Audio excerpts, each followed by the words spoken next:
I want to get into Martin Heidegger right now.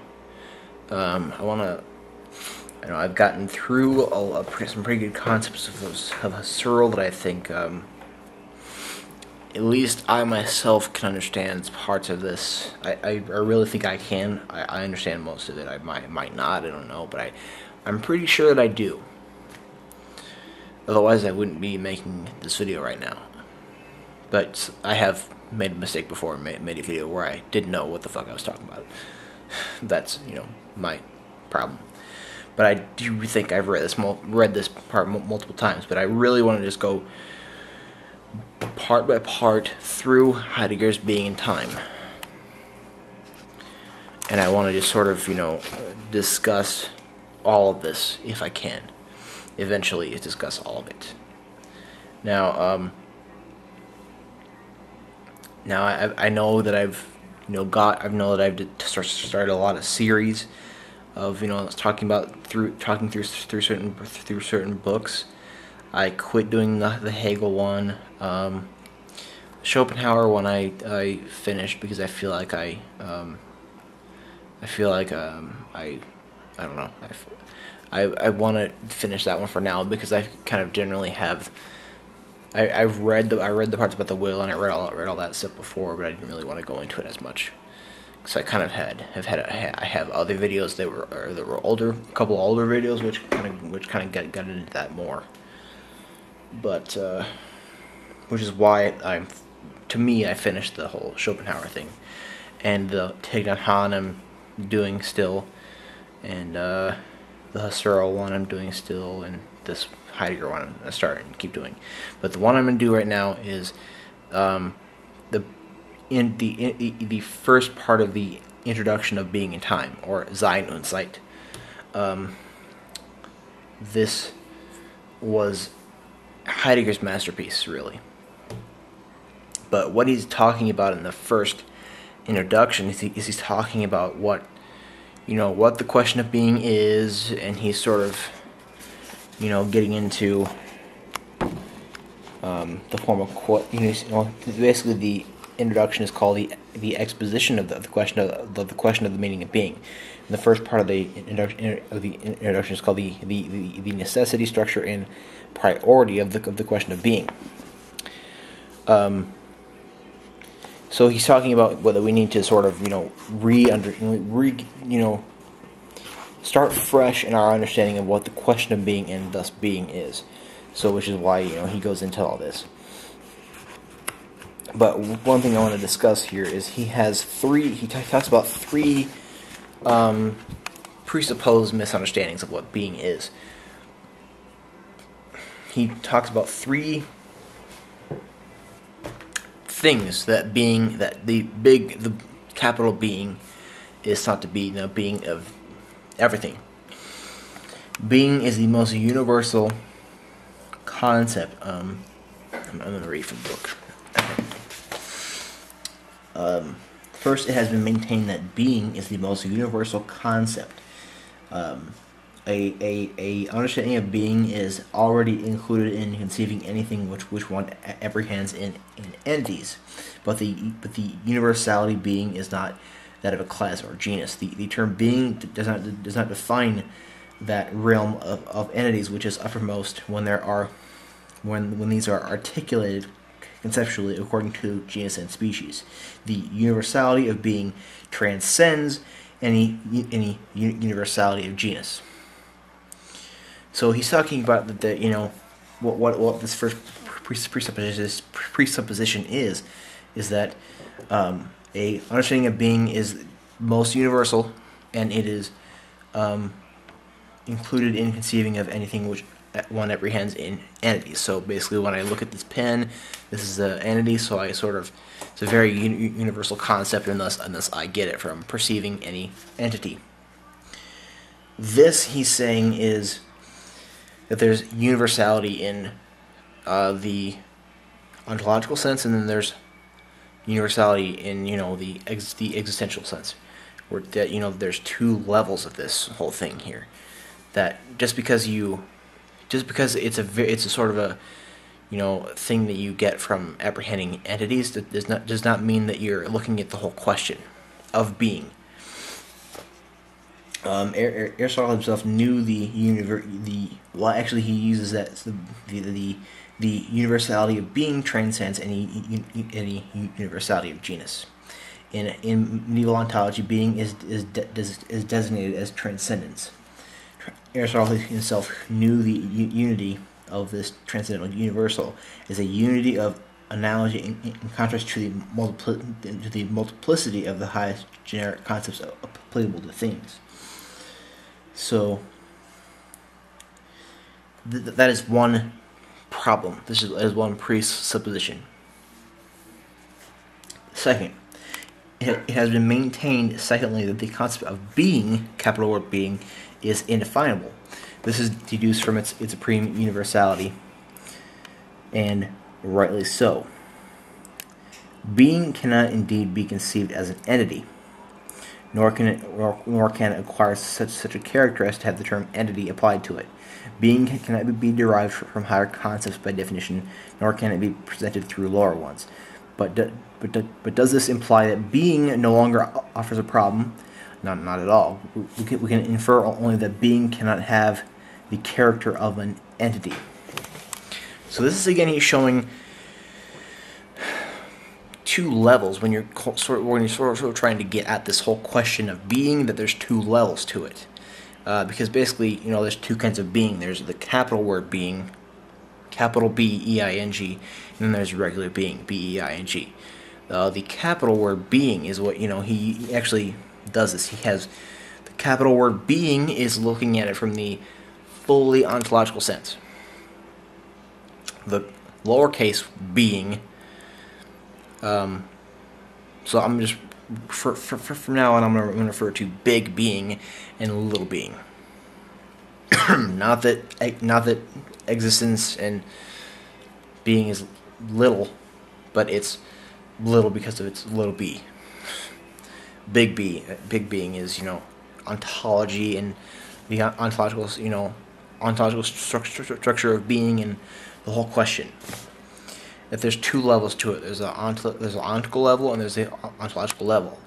Ontical means physical, factual, scientific existences, which is what he means. But when he says entities, which is why in the first thing it is in the first false presupposition of the question of being is that it has to do with apprehending ontical entities. He's not using the word ontical here yet, but he gets to this idea of ontico-ontological priority in Dasein, which will come.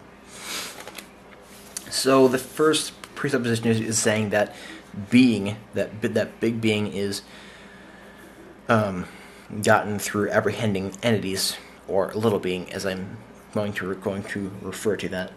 And then in the second one, that he's saying that it is that it is a concept not definable.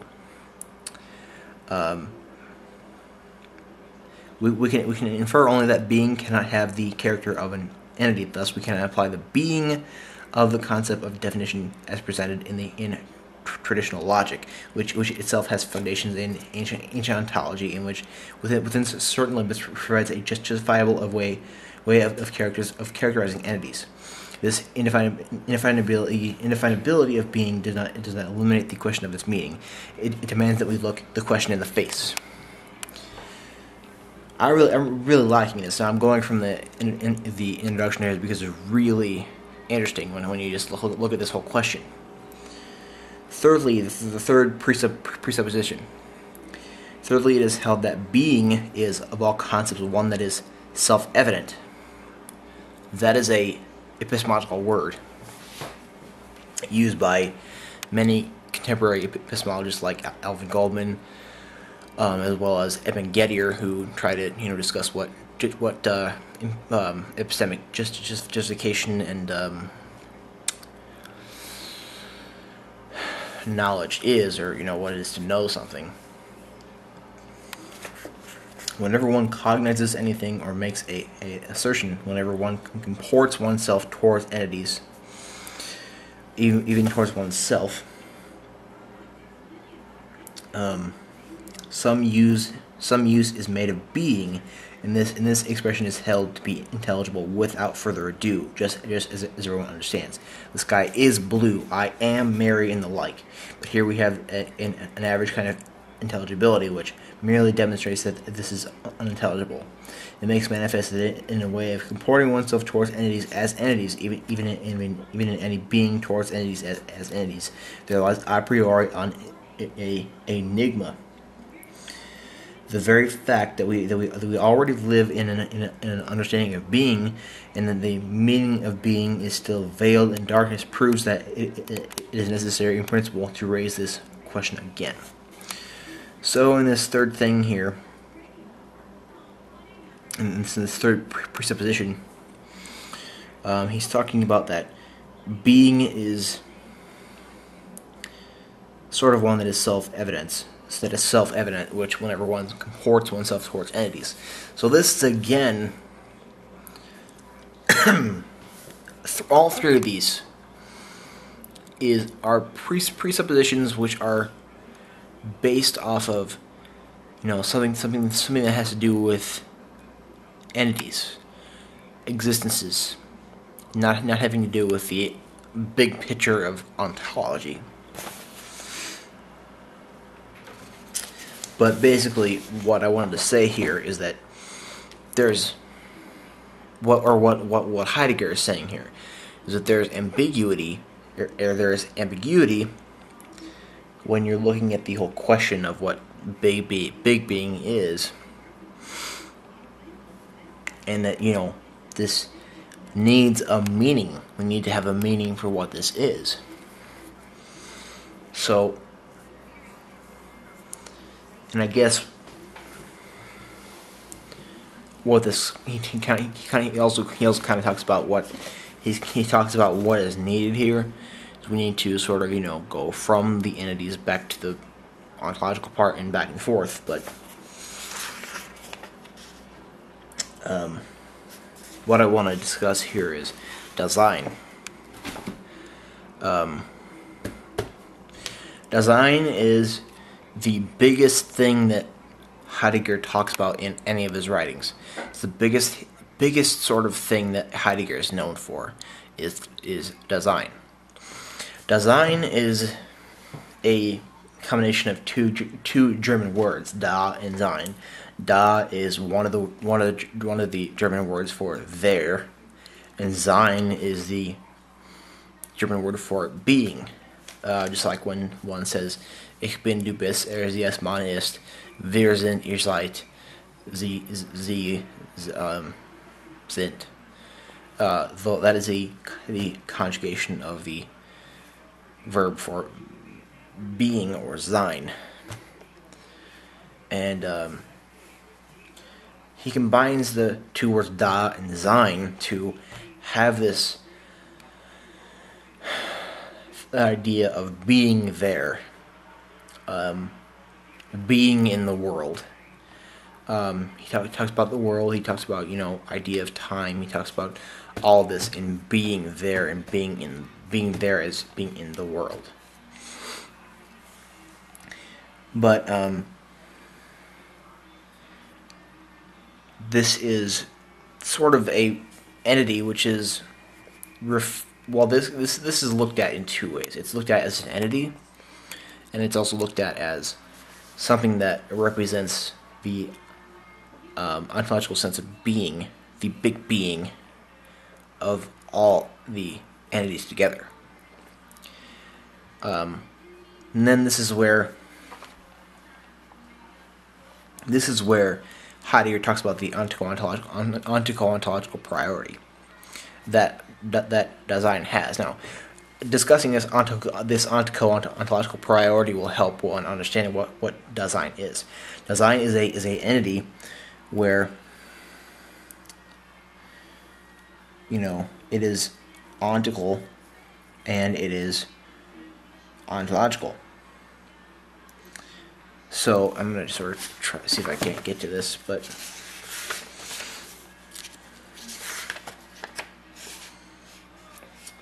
he's talking about basically how Dasein is the entity, which is referring mostly to the human self. It's referring to the entirety of what the human self is, of being in the world. And this is also at the same time it's sort of a example and sort of a construction which represents, everything that being is. Because when we're looking at the ontological sense of being, we're trying to go towards the question of being as to every being. We're not trying to go at it at the ontical level, because there's a difference between the word ontical and ontological. Ontical, or ontic, the ontic, is referring to existences or entities, in the factual and scientific sense. So if I'm trying to think about this ontically, I'm thinking about its factual, possibly scientific existence. But and I can do the same thing for this and for this book and all that stuff. But then on the other side we have ontology, or the ontological sense, which is where I can group all of these things together, or on all the other things in the universe, plus these three things and every other entity in the universe, and sort of get at the question of what being means, ontological being, big being means for all of them, which is why Dasein is such a great thing, because it has Ontico-Ontological priority. It has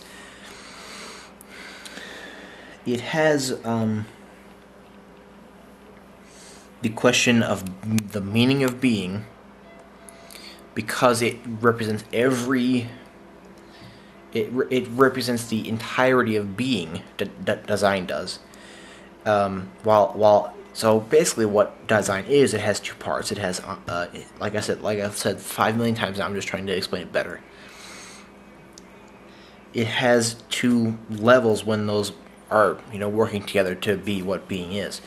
Because this, having this sort of exemplified entity of Dasein is talking about mostly about the human self being there in the world in this temporality. Temporality is something that will be discussed a lot in this book also. But pretty much what this is just this whole construction of Dasein allows Heidegger to get the question of being, while having the understanding of entities, of ontical entities, in the existential entities, while at the same time being able to have this, just like we can think about Dasein being instantiated in every human self.